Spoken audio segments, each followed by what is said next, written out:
You've heard of Bali, beaches, temples, yoga retreats. But Bali is just one of over 17,000 islands in Indonesia. That's right, 17,000. It's the world's largest archipelago, stretching farther than the United States. While Bali gets the spotlight, Indonesia is a vast, diverse nation with hundreds of ethnic groups and languages.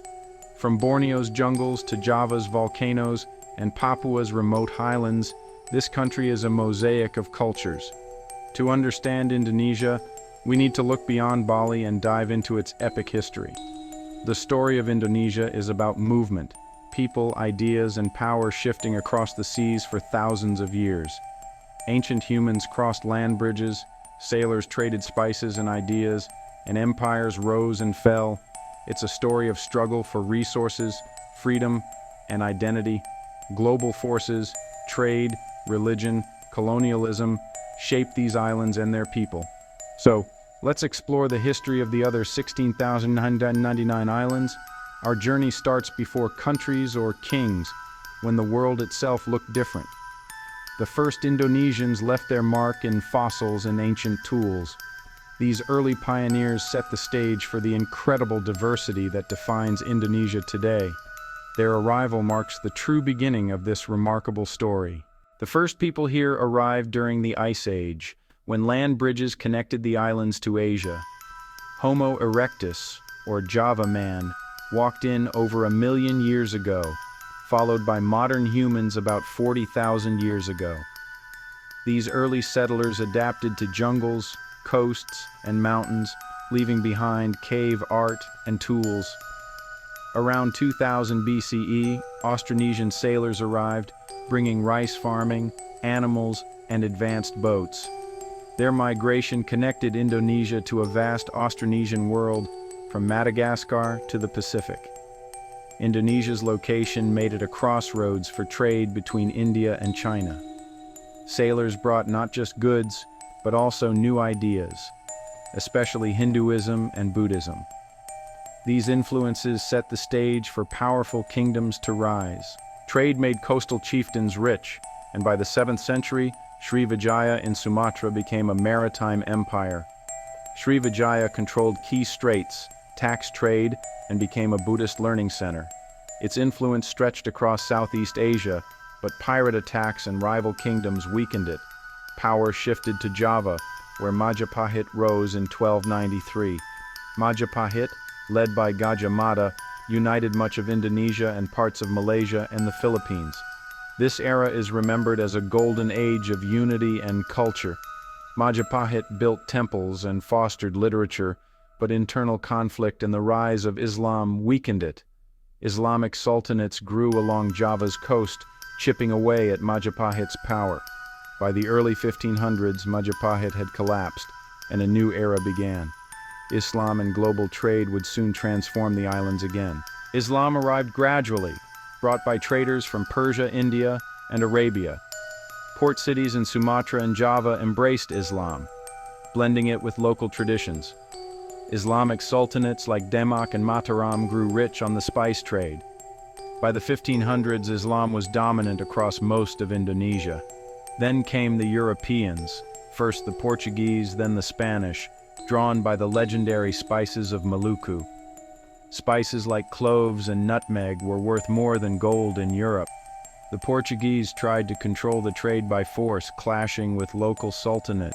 But the real game changer was about to arrive: the Dutch. In 1602, the Dutch East India Company, VOC, was born. Not a country, but a company with its own army and navy. The VOC's mission: total monopoly over the spice trade by any means necessary. They ousted the Portuguese and Spanish, then set up headquarters in Batavia, now Jakarta. The VOC used divide and rule tactics, backing local rulers in exchange for trade concessions. In the Banda Islands, they massacred or enslaved locals to secure nutmeg. For nearly 200 years, the VOC grew rich through exploitation and violence. But corruption, costs, and British competition led to its collapse in 1799. The Dutch government took over, marking the start of formal colonial rule. Company rule was over, but colonialism was just beginning. The islands were united under foreign control, setting the stage for resistance. The struggle for freedom was far from over.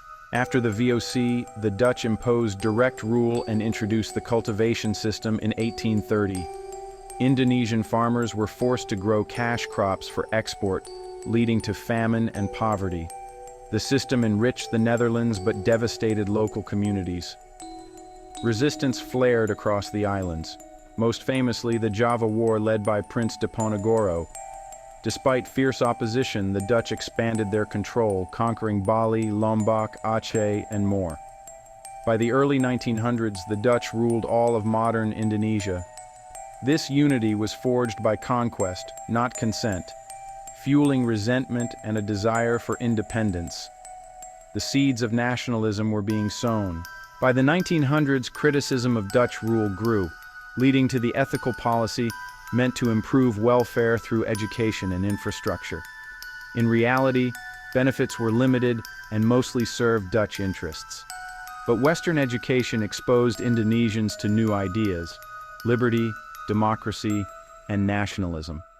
A new elite began to see themselves as Indonesians, not just Javanese or Sumatran. Organizations like Budi Utomo and Sarekat Islam emerged, demanding self-rule.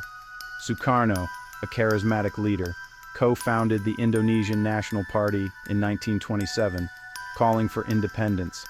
The Dutch tried to suppress the movement, exiling leaders, but the idea of freedom spread. Nationalism took root, waiting for the right moment to bloom. The dream of independence was alive, even under colonial rule. Change was coming, faster than anyone expected. In 1942, Japan invaded, quickly defeating the Dutch. The Japanese occupation was brutal: forced labor, starvation, and repression.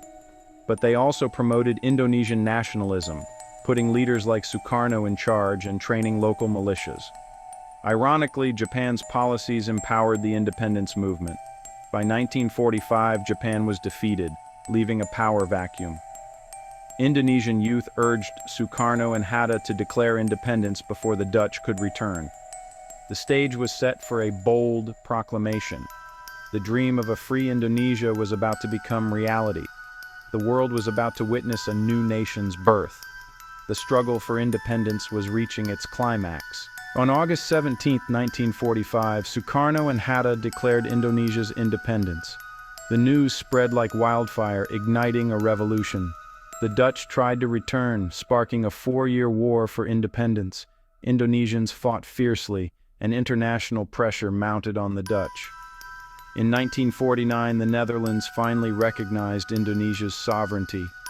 Independence brought new challenges: political instability, regional rebellions, and economic hardship. Sukarno's guided democracy gave way to Suharto's new order, 3 decades of authoritarian rule and rapid development.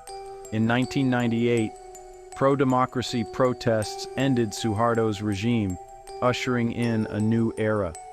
Today, Indonesia is the world's 3rd largest democracy and the most populous Muslim-majority nation. This vibrant archipelago continues to grow and change, still writing its incredible story.